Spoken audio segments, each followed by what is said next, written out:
ఈ రోజున మనం పశ్చిమోత్తాసనం లేదా జాను శిరాసనం లేదా జాను శీర్షాసనం గురించి తెలుసుకుందాం. ముందుగా ఒక కాలు చాపి గాలి ఫోర్స్గా వదిలేసి కాళ్ళను పట్టుకొని మన నుదిటి భాగాన్ని మోకాలకి ఆనించాలి, మోకాలు లేవకూడదు.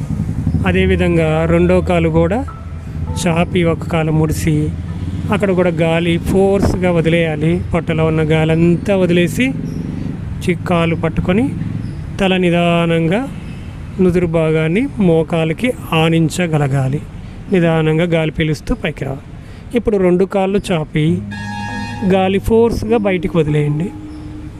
రెండు చేతులతో రెండు కాళ్ళు పట్టుకొని నిదానంగా గాలి వదిలేస్తూ తలని మోకాలకి ఆనించగలగాలి. దీనివల్ల సయాటికా నర్వ్ అనేది చాలా యాక్టివేట్ అవుతుంది. మన డైజెషన్ సిస్టమ్ యాక్టివేట్ అవుతుంది. పొట్ట దగ్గర ఉన్న ఫ్యాట్ అంతా కూడా